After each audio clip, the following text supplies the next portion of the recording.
L'objectif étant de démystifier le tableur et puis surtout de bien démarrer lorsqu'on a besoin de concevoir des nouveaux tableaux à partir d'une feuille blanche. Avant d'aborder la construction d'un tableau, un petit peu de définition. Là-haut, nous avons la barre de titre de l'application avec à sa gauche la barre d'outils d'accès rapide qui est personnalisable en cliquant sur la petite flèche au bout de cette barre d'outils d'accès rapide. Vous pouvez ajouter ou supprimer des commandes qui sont à l'intérieur.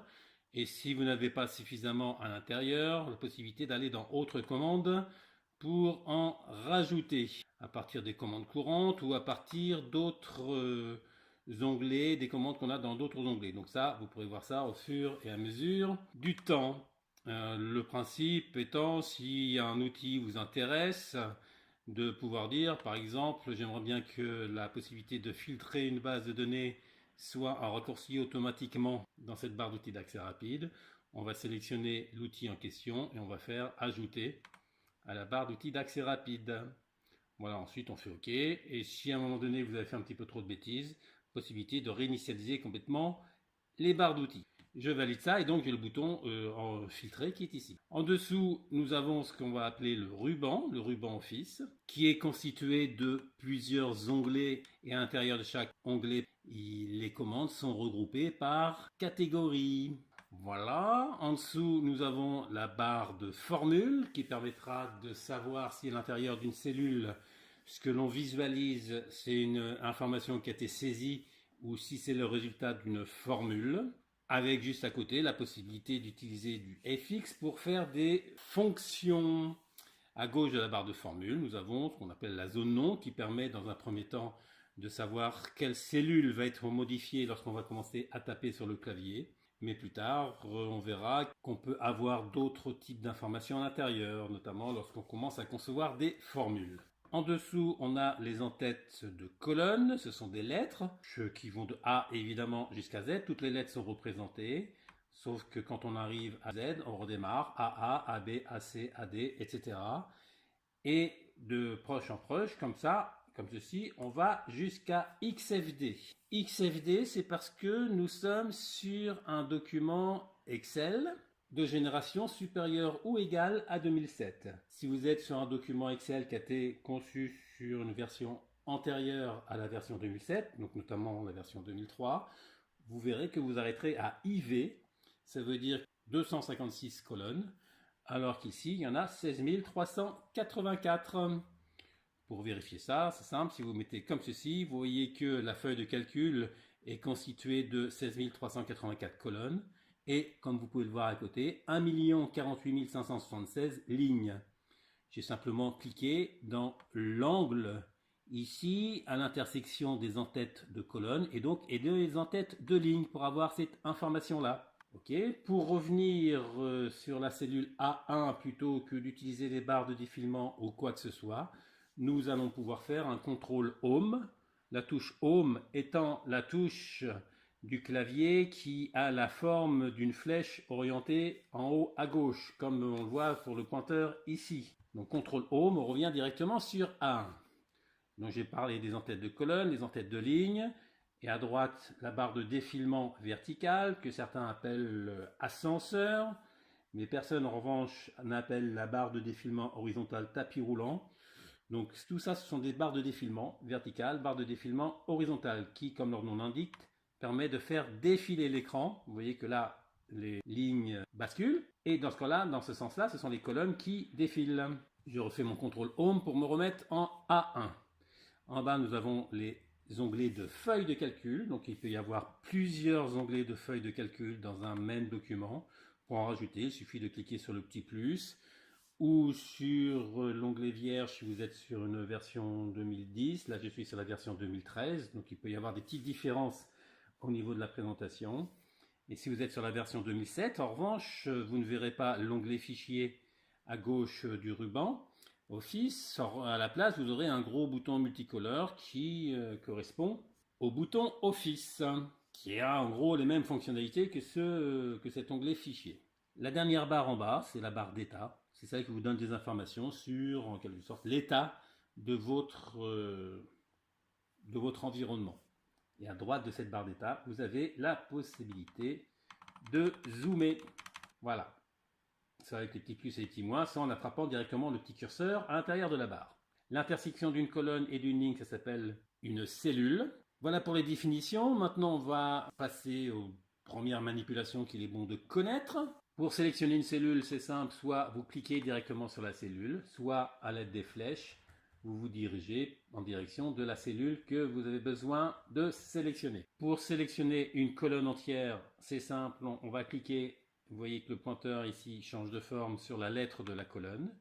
Et pour sélectionner une ligne entière, on va cliquer sur le nombre qui représente le numéro de la ligne. Pour sélectionner ce qu'on va appeler une plage de cellules, c'est un ensemble de cellules qui sont juxtaposées les unes à côté des autres ou en dessous des autres. Première méthode, on va pointer la première cellule, angle de la plage, et on va faire un cliquer-glisser avec la souris, avec le bouton gauche de la souris. Deuxième méthode, je sélectionne la première cellule, je pointe sans cliquer la dernière cellule qui correspond à la plage en question, et en restant appuyé sur la touche Shift, c'est la touche majuscule, celle qui est juste au-dessus de la touche Contrôle avec une simple flèche, je vais cliquer. Voilà, troisième méthode, possibilité, soit à partir d'une cellule ou à partir d'une plage déjà sélectionnée. Si vous restez appuyé sur cette touche Shift et que vous utilisez l'une des 4 flèches d'orientation haut, bas, gauche et droite du clavier, vous pouvez agrandir la sélection, soit vers la gauche, vers le bas, vers la droite ou vers le haut. Voilà pour les manipulations. On a le même principe au niveau des lignes et des colonnes, c'est-à-dire que si je veux sélectionner plusieurs colonnes, on peut faire un cliquer-glisser. Attention d'être bien au milieu de la colonne et non pas à l'intersection de 2 colonnes parce que là vous allez faire autre chose. Et même chose pour les lignes, même principe, attention à la forme du pointeur. Si le pointeur présente une double flèche et non pas une flèche simple horizontale, vous allez faire autre chose que de sélectionner. Et une fois qu'on a sélectionné une ligne ou plusieurs lignes, et même chose pour les colonnes, avec les touches Shift, on peut réduire la sélection ou l'augmenter. Reste une troisième manipulation qu'il faut connaître, c'est la possibilité de sélectionner des plages qui ne sont pas les unes à côté des autres. Donc pour faire ça, je sélectionne la première plage avec une des méthodes que vous voulez. Et ensuite, en maintenant la touche CTRL appuyée, nous allons sélectionner les autres plages. Vous voyez que la première plage, tant que vous restez appuyé sur CTRL, les plages qui sont actuellement sélectionnées restent dans la sélection. Avec la possibilité derrière donc de faire des actions à l'intérieur de l'ensemble des cellules qui sont dans la plage. Voilà pour les manipulations qu'il est bon de connaître. Avant de commencer donc le premier tableau dans notre document Excel, je vais commencer par supprimer les feuilles que j'avais créées. Pour supprimer une feuille, on va pointer sur l'onglet de la feuille en question. Et l'une des possibilités, parce qu'évidemment il y a plusieurs façons de faire les mêmes choses, la façon que je vais exposer là maintenant, ça consiste à cliquer avec le bouton droit de la souris et dans le menu contextuel qui apparaît, on a la possibilité de demander à supprimer la feuille. Il vous demande confirmation. En l'occurrence, il vous informe que, attention, si vous confirmez la suppression de la feuille, vous ne pourrez pas retourner en arrière avec la flèche ici, le petit bouton qui est ici, qui permet d'annuler les dernières actions. Ça, la suppression d'une feuille, c'est une action qui ne peut pas être annulée. C'est une action donc irréversible. Je confirme. Même chose pour la feuille 2, je la supprime. Voilà, je supprime la feuille, je me retrouve avec feuille 1. Pour démarrer un nouveau tableau dans une feuille Excel, il n'y a pas de raison a priori pour démarrer ailleurs qu'en A1. Donc on va démarrer notre tableau en A1. Donc on va se faire un petit tableau de suivi de vente par exemple. Ça veut dire que nous allons avoir des vendeurs. Donc simplement la cellule A1 étant sélectionnée, on va taper sans autre formalité l'information qu'on veut voir apparaître dans la cellule. Et une fois qu'on a fini la saisie, nous allons valider avec la touche Entrée. Et en dessous, je vais taper 3 noms de vendeurs. Voilà les super vendeurs. Ensuite, à côté, on va mettre des catégories de produits qu'ils vont vendre. Par exemple, nous allons partir sur une idée de vente de chemises. Donc, je vais écrire simplement nombre de chemises unies vendues. Vous voyez que ce que je suis en train de taper dépasse de la cellule B1 Pour l'instant, peu importe. Ce qui compte, c'est que cette information-là, on souhaite la saisir véritablement dans B1. Donc une fois que j'ai fini de saisir, je valide. L'information déborde sur les cellules d'à côté. Si je me mets sur C1, il ne faut surtout pas croire que dans C1 il y a quelque chose malgré le fait qu'on voit sur la feuille de calcul, quelque chose d'écrit. Ce qui compte lorsqu'on est sur C1, c'est ce que l'on visualise dans la barre de formule. Dans la barre de formule, je ne vois rien, ça veut dire que dans C1, il n'y a rien. Ça veut dire que je peux saisir une autre information dans C1. Allons-y. Nombre de chemises rayées, vendues. Voilà, même principe. Je valide en faisant entrer, ou alors une autre possibilité de valider, dans la mesure où derrière j'ai l'intention de saisir quelque chose dans la cellule D1, c'est d'utiliser la touche tabulation. La touche tabulation a exactement la même fonctionnalité dans Excel que la touche entrée. La différence, c'est que quand on fait entrer, derrière, on se retrouve avec les cellules du dessous sélectionnées. Quand on fait tabulation, on va se retrouver avec la cellule de droite sélectionnée. Donc tabulation et nombre de chemises fleuries vendues. Voilà, cette fois-ci, je peux faire entrer.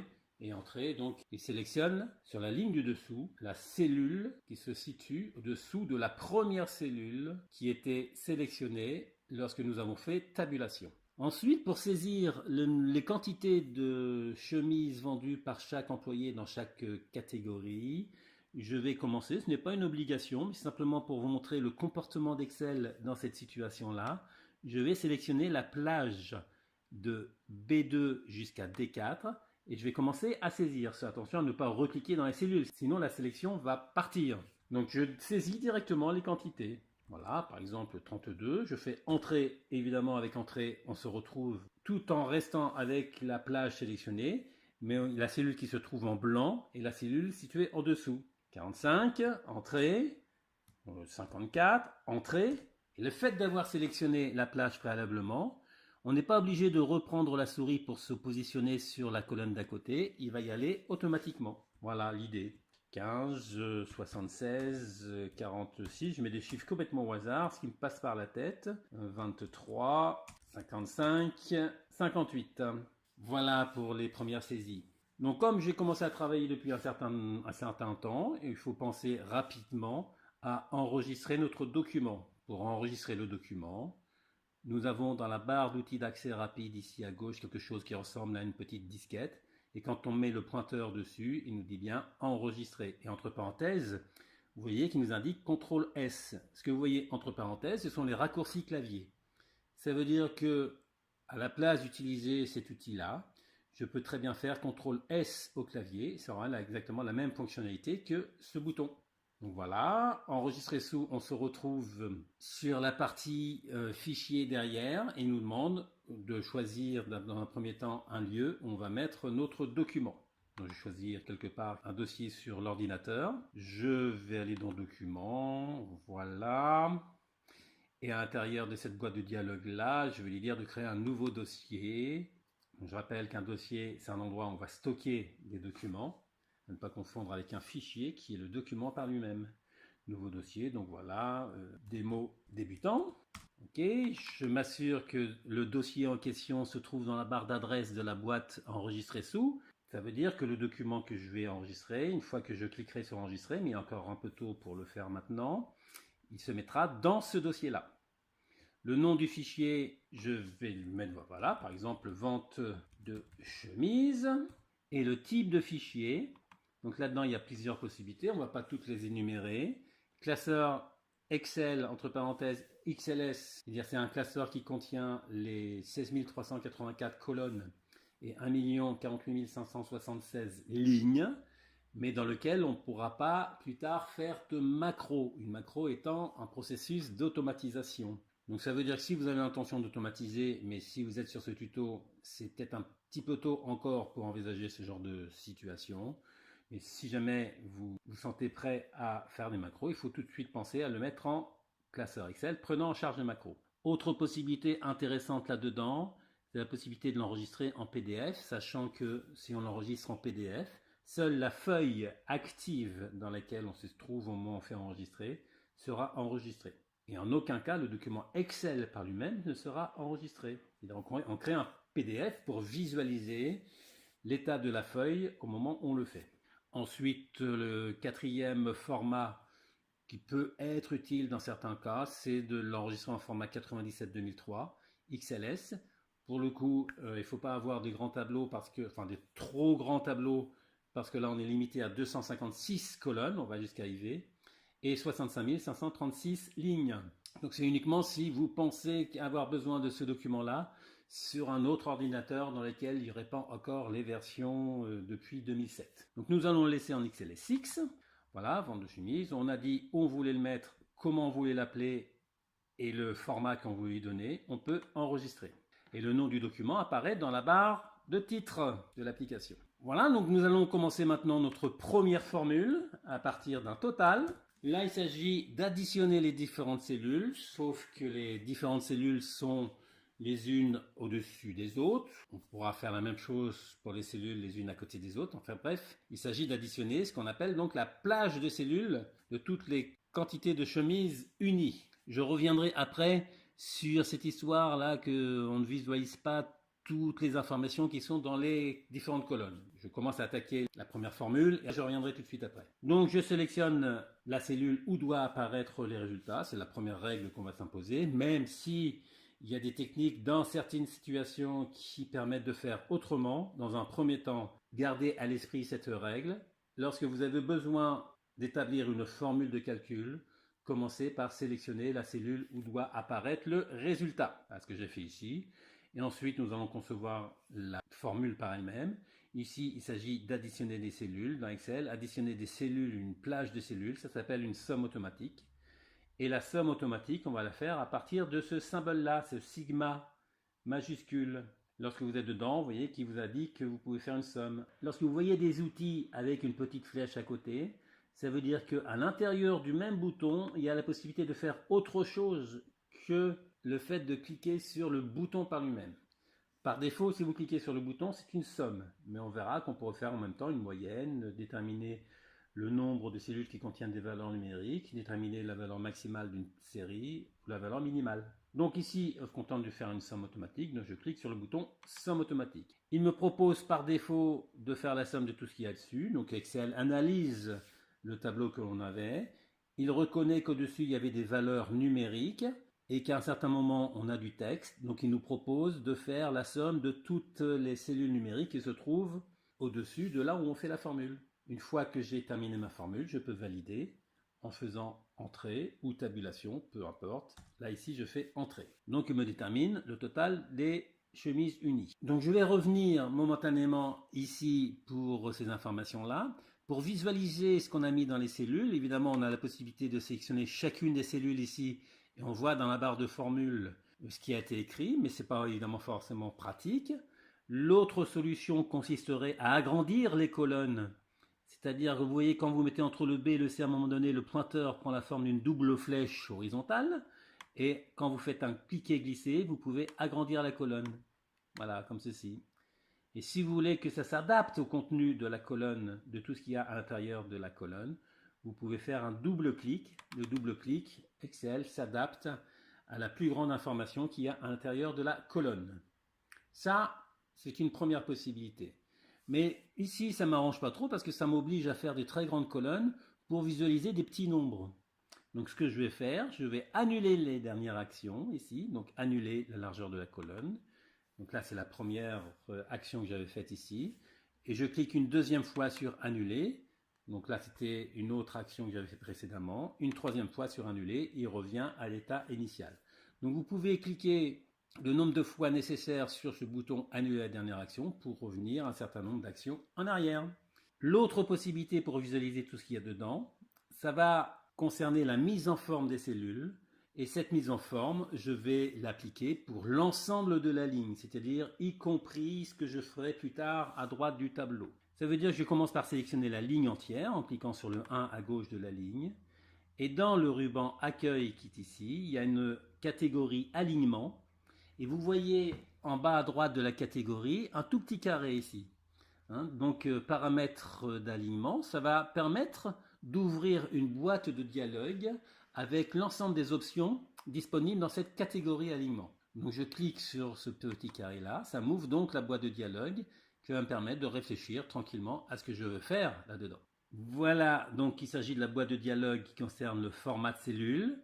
Et à l'intérieur de cette boîte de dialogue, il y a plusieurs onglets. Le fait d'avoir cliqué sur alignement, il nous positionne automatiquement sur alignement. Si nous avions cliqué sur le même carré ici, mais dans la catégorie police, il nous aurait dirigé sur cet onglet police. Catégorie nombre, il nous aurait dirigé ici, etc. Donc ici, alignement. Donc, possibilité de gérer l'alignement horizontal. Ça correspond à l'outil que l'on a ici. Donc, est-ce qu'on veut que les informations soient alignées à gauche, au centre ou à droite? Allons-y par exemple pour dire qu'on le veut les titres au centre des cellules. Vertical, ça correspond aux outils qui se trouvent juste ici, au-dessus, ici de la catégorie alignement. Donc, même chose, je vais le mettre en alignement centré. Et en dessous, vous voyez qu'il y a différentes cases à cocher. Donc, renvoyer à la ligne automatiquement, c'est l'option justement qui va m'intéresser. C'est pour dire, s'il n'y a pas la place dans la cellule pour afficher l'ensemble de ce que j'ai écrit, l'information doit s'afficher sur plusieurs lignes à l'intérieur de la cellule. Donc voilà, je valide ça. Et on a nos titres qui se présentent comme ceci. Voilà une première mise en forme d'effectuer de ce côté-là. Maintenant, concernant les autres totaux ici, on est exactement dans la même logique que la première somme que nous avons faite. Donc, plutôt que de refaire la manipulation, somme automatique, etc., je vais prendre le parti, à partir de la première formule créée, je la sélectionne, cette cellule-là, et en bas à droite de la cellule, à un moment donné, le pointeur se transforme en petite croix noire. Et lorsque j'ai la petite croix noire, on peut cliquer, glisser vers la droite pour reproduire la formule. Il n'y a que cette formule qui disait somme de B2 à B4 pour la première cellule. Ici, il l'a transformée automatiquement pour dire qu'il faut faire la somme de C2 à C4 et ici pour faire la somme de D2 à D4. Voilà notre première formule. Ensuite, ce que je vais faire, je vais compléter le tableau et nous allons déterminer des chiffres d'affaires hors taxe pour chacune des catégories et pour chaque vendeur. Donc CA acheté pour les chemises unies. Nous allons faire la même chose pour les chemises rayées. Alors une troisième méthode pour valider ce que nous sommes en train de faire. Si je fais entrer, derrière je vais me retrouver avec la cellule d'en dessous sélectionnée. Tabulation, je vais me retrouver avec la cellule d'à côté de droite sélectionnée, ce qui pourrait être tentant ici puisque derrière on veut écrire quelque chose en F1. Mais là, comme j'ai l'intention de réutiliser ce que je viens de taper pour les reproduire sur les cellules d'à côté, je voudrais valider en restant sur place. Et là, une des deux méthodes possibles pour faire ça, c'est de cliquer ici sur ce bouton Entrée. Quand on clique dessus, on a validé et on est resté sur place. Ce qui me permet maintenant d'attraper la petite croix noire et de recopier vers la droite. Donc là, évidemment, il me recopie exactement les mêmes informations. Maintenant, ce qu'on va faire, on va apprendre à corriger une erreur qui est quelque part dans une de ces i. Donc dans cette cellule-là, on va lui dire, donc je sélectionne la cellule que je veux corriger, et je vais pointer dans la barre de formule pour faire la correction. Je veux effacer une i et mettre rayé à la place. Je clique à droite de une i, et là je vais utiliser les touches d'effacement de cellules arrière, c'est-à-dire la grande flèche en arrière, pour mettre rayé à la place. Voilà, et cette fois-ci je peux faire tabulation pour corriger la cellule de droite. Même principe, je clique à droite de une i, j'efface et je mets fleuri à la place. Donc il s'agit de, maintenant à l'intérieur de tout ça, de déterminer le chiffre d'affaires hors taxe qui correspond donc au nombre de chemises unies vendues par IRI et il faut multiplier par le prix unitaire.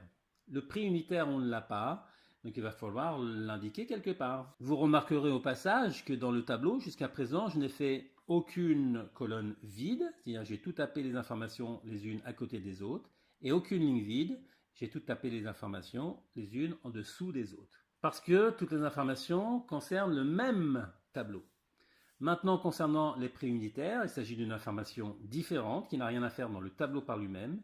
Donc je vais laisser des lignes vides entre le premier tableau et ce tableau-là. Et je vais inscrire comme étiquette ici, prix unitaire, PU, espace, acheté comme hors taxe, prix unitaire hors taxe. Voilà, et on va faire les chemises unies à 32 €, les chemises rayées à 45 et les chemises fleuries à 55. Voilà pour les prix unitaires. Pour l'instant, vous remarquerez également que je ne fais pas du tout de mise en forme. Je ne tape pas l'unité euro. Je me contente lorsqu'il s'agit de chiffres, de nombres, de taper que les nombres. S'il y a besoin de faire de la mise en forme, de mettre une unité derrière, ça viendra plus tard. Donc il faut connaître évidemment la formule qui permet de calculer le chiffre d'affaires hors taxe. Il s'agit d'une simple multiplication, cette fois-ci, non plus d'une somme. Il s'agit de multiplier le nombre de chemises par le prix unitaire. Donc il s'agit cette fois-ci d'une opération mathématique de base. Addition, soustraction, multiplication, division. Donc cette fois-ci, on va directement commencer la formule en tapant égal. Et avec la souris, on va lui montrer ce qu'il doit additionner. Surtout ne pas saisir 32 parce que l'idée d'une formule, c'est de dire si les nombres là-dedans changent, le résultat doit se recalculer. Donc on va lui dire il faut prendre le contenu de cette cellule-là, on va simplement lui montrer et on va cliquer dessus. Ensuite on va mettre l'opération que l'on veut, donc multiplication, c'est l'étoile qu'il faut utiliser, surtout pas le X, par cette cellule-là. Et je valide, en considérant que ma formule est bonne. Donc me fait l'opération évidemment de la multiplication. Il n'y a pas de raison a priori pour que ce que nous avons fait pour la somme tout à l'heure, recopier les formules, ne fonctionne pas dans ce cadre-là. Donc on va vérifier ça. Et quand je recopie vers la droite, je relâche, il me fait bien le calcul, c'est-à-dire que là, il me fait bien C2 multiplié par C10. Et ici, il me fait bien D2 multiplié par D10. Donc il a bien adapté la formule. Si je recopie ces trois cellules-là, donc je sélectionne les trois cellules, je rattrape la poignée de recopie avec la petite croix noire et je recopie tout ça jusqu'à loulou, et non pas jusqu'au total, même si la formule par elle-même serait bonne. La logique par elle-même me chagrine un petit peu si on recopie jusqu'à total. Donc on se contente de recopier jusqu'à loulou. Et quand on relâche, cette fois-ci, on se rend compte qu'il y a un problème parce qu'il n'arrive pas à faire la multiplication. Alors, que se passe-t-il si on se met par exemple sur cette cellule F3? On voit qu'il nous a fait C3, c'est-à-dire c'est le nombre de chemises rayées par Fifi, donc ça c'est bon. Multiplié par quoi? Multiplié par C11. Or, en C11, il n'y a rien. Il a oublié de conserver le C10. Eh oui, Excel, pour lui, il se fiche de savoir l'environnement dans lequel on est. Il a une formule, la première formule ici. Si on recopie vers la droite, il va transformer toutes les lettres, il va rajouter la lettre qui suit dans l'alphabet. Et quand on recopie vers le bas, il va faire plus 1 à tous les nombres qu'il va trouver dans la formule. Ça veut dire qu'il faut que je trouve le moyen de lui dire, attention, tout doit changer là-dedans, sauf le 10. Ça veut dire que je me repositionne sur la première formule qui a été créée au départ pour la modifier. Je vais recliquer sur la référence à l'intérieur de la formule qui pose problème, en l'occurrence c'est B10. Vous voyez, je ne cherche pas à me mettre au milieu, à droite ou quoi que ce soit. Je clique là où il est marqué B10. Et pour lui dire qu'il doit toucher au B, mais pas au 10, que le 10 doit rester figé en quelque sorte, il va falloir mettre des dollars. Il faut admettre que ce sont des dollars, c'est comme ça. Et pour faire ça, on va utiliser la touche F4. La première fois où vous appuyez sur F4, vous voyez que Excel rajoute 2 dollars. Il y a un dollar à gauche du B. Il y a un dollar à gauche du 10. Ici, il ne faut pas penser dollar à droite du B. Parce que le dollar qui est ici, il est là pour s'occuper uniquement du 10, pour figer le 10. Et le dollar qui est à gauche du B, il est là pour s'occuper à figer le B si on recopie la formule. Donc figer le B, figer le 10, c'est ce que je veux, effectivement. En revanche, quand je recopie vers la droite, le prix unitaire se trouve dans la colonne C. Ça veut dire qu'ici, il y a un dollar en trop, le dollar qui est à gauche du 10. Pour le retirer, soit vous le retirez à la main en allant l'effacer manuellement, soit vous continuez à utiliser la touche F4.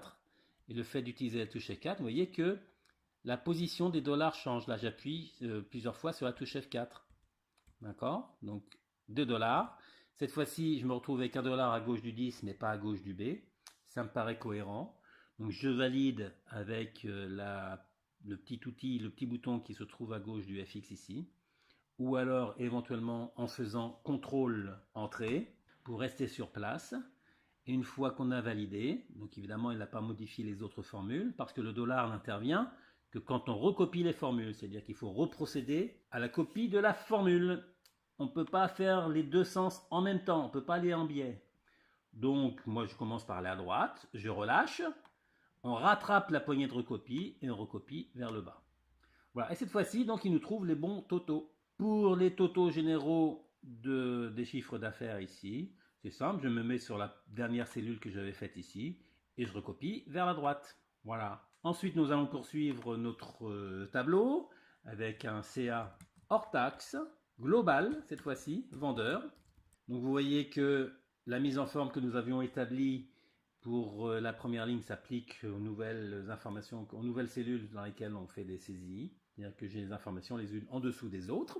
Donc là, il s'agit de faire la somme de tous les chiffres d'affaires hors taxe, donc somme automatique. Et là, vous voyez qu'il nous sélectionne toutes les cellules numériques qui se trouvent à gauche. Excel ne réfléchit pas.